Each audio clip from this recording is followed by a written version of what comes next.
Have you ever thought to yourself that you want to do things um, the way you want to do it without conforming to the pressures of how everybody else is doing it? If that's you, you've thought that way, then this episode is going to help you out. My name is Drew Cost. Welcome to the Unstuck Podcast. And by now, you probably know who I am, but just in case you don't, my name is Drew Cost. Today, I want to talk about anti-vision, right? This is something that I heard and got from Dan Coe, so I did not originate this. This is not my original idea. This is from Dan Coe, and I want to talk about him, how he sees this, and how I agree with a big part of it. So, usually for adults, we usually have a hard time deciding what we want, and usually it's because of we are sometimes just nervous to say what we really want because that means if we can't get it, maybe we did something wrong, which is not true. It's not true for you to feel that if you didn't get something, you did something wrong. It could be wrong timing. It could be just that it's going to happen. It can be a lot of things, but usually we don't want to get disappointed. So with that being said, what we usually do is we don't aim towards anything. So with this whole anti-vision, this is something that I started using for people who I work with when they can't decide what they want. And that is, let's find out what you don't want. Let's find out the things you do not want. And then let's go ahead and find out how that can steer you towards what you do want. So let's say most of the people who I know, they come because they want like weight loss or more energy. So what don't you want? I don't want to feel ashamed when I go outside with my and it's summertime. I don't want to go to the beach and not be able to take my shirt off as a man. I don't want to go to a gala or a ball and I can't wear my suit because my belly's hanging over my uh, belt. Those are things that you don't want. Okay, so what else don't you want? I don't want to feel sluggish. I don't want to feel tired all the time. And that helps leads us to what we do want. Now, how do you do that with regular life? You think about non-negotiables. That's number one. You think about non-negotiables. What are things that I'm not willing to negotiate? For me, one of my non-negotiables is I have to read every day. I'm not gonna not do that of some sort. If it's an audio book, a regular book, uh, I have to read every day. That's a non-negotiable. For me, I have to work out in the week time. That's a non-negotiable for me, and that's gonna differ per person. So the first thing is finding out the things that you don't want. Write that down. What are the things I don't want? Second, I would say think about the non-negotiables. What are the things I have to do or have to have? When doing this anti-vision, you'll start to realize that a lot of it is what are you really scared to pursue? What are you really nervous to pursue? What are you nervous to really go after that you won't because of some fear? And I'm telling on myself because a lot of times I face disappointments like you have, and I'm like, no, I don't want that anymore. I don't want it anymore. When in reality, you probably do. You just don't want to be disappointed.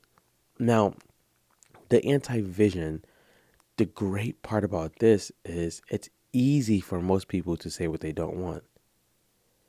It's easy to say what you don't want because you always know what you don't want, right? It's, if I took you to a restaurant, right, and you're like, hey, we're going to a restaurant and we're going to um we're going to Red Lobster and you're like, I don't want Red Lobster. Cool, you know what you don't want.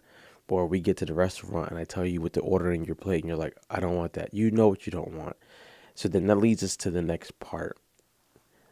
What do we have the bandwidth? And I say this for me, what do we have the bandwidth to start moving towards? And that doesn't have to mean that you have the bandwidth to completely attack the entire task. It could literally just mean, hey, I have the bandwidth to start moving towards this next thing. Right? For me, if I'm going after, for me, to be honest, by this time you're hearing this, we're considering homeschooling our daughter. I don't have the bandwidth to try to tackle all of it, but I do have the bandwidth to look up a curriculum. I do have the bandwidth to look up What are some clever ways people are doing it? So I start thinking about what do I have the bandwidth to do? My anti-vision for my daughter was I don't want to have her in public school forever. I'm not against any teachers or things like that. I just want something different for her. That's part of my anti-vision. I don't know all about homeschooling, but I'm pretty sure I can figure it out. I'm pretty sure I can get the help. So I start going, I start asking myself, what do I have the bandwidth to go towards? And I make it small. Instead of trying to tackle the whole project all at once, let's just think about putting it into small chunks. You know how people say, how do you eat an elephant? One bite at a time. How do you climb a mountain? One step at a time. How do you get to the top of a staircase? You don't jump up there. You do one step at a time. I think this is vital and important for us as humans because with social media and with friends and family, it can be daunting to think that I gotta accomplish everything in one jump, one skip, one hop. No, it's okay to take steps. It's okay to have a gradual process towards anything that you're trying to accomplish. Why? A, it's realistic. It's realistic.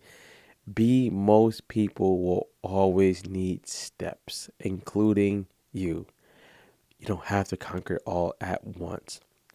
So that's my spiel on the anti-vision. How am I working on this with clients? This may help you out. So we do online programming, and part of our online programming is working with men, working with men to equip them to be better spiritually, physically, and mentally. So in the programs, we deal with those things. We do give them workouts and things like that, and help them with nutrition.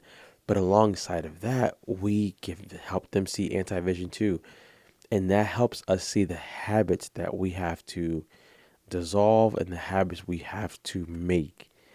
I always say if you want to succeed, you got to dig into your habits. You got to see what are the habits that are stopping me from moving forward, and then what are the habits that are actually something that I should double down on. Right? If you have a habit of every time, and I used to have this habit. My God, I used to have this habit that whenever I wanted to start something new, I had to get like the validation from 40,000 people before I did it. That would eventually stop me because they're gonna give me all sorts of answers. So okay, we talk about the habits. What are the habits that are stopping you? What are the habits that are not gonna serve the next version of you? And then what are the habits that you do have that we can keep and that we can build on? James Clear calls it the habit stacking, where if you have a habit of always walking on the treadmill every day for 40 minutes and you want to develop a new habit and a new style of learning, let's read on the treadmill. Let's habit stack. Let's see what we can do that's going to help us. And I'm saying that because oftentimes we don't realize it's our habits that are stopping us. It's not our willpower. Your willpower, yes, will indeed, your willpower will indeed wane, but having habits is really the thing that you need. It's the person you're going to be and it's who you are. You are some of the habits that you have created, whether they were willingly or unwillingly. You are the sum of the decisions you made. So we help with habits, we help with better decisions, and then we help with something that's a curse word, accountability. Accountability helps men, it helps people realize that if I have to check in, if I have to let this person know that I did what I said I was going to do or I didn't, it raises the stakes now. It makes me realize that, hey, you said you were gonna do this podcast. You said you were gonna get to the gym. You said you were gonna do these things and you didn't do it.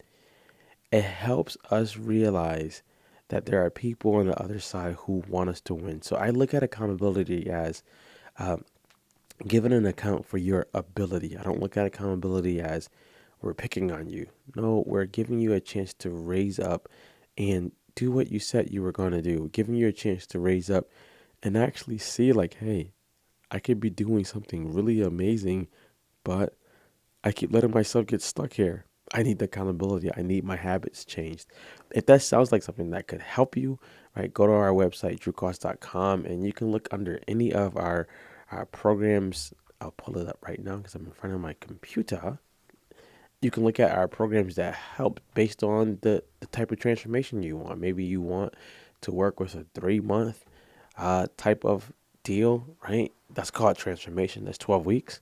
You can do that. Maybe you want to go a lot harder and you want to uh, do something like a 12 month. You can do that.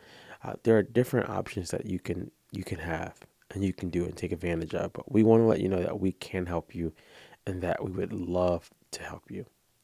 So be cool, subscribe, share with a friend. I'm out of here, guys. Be great.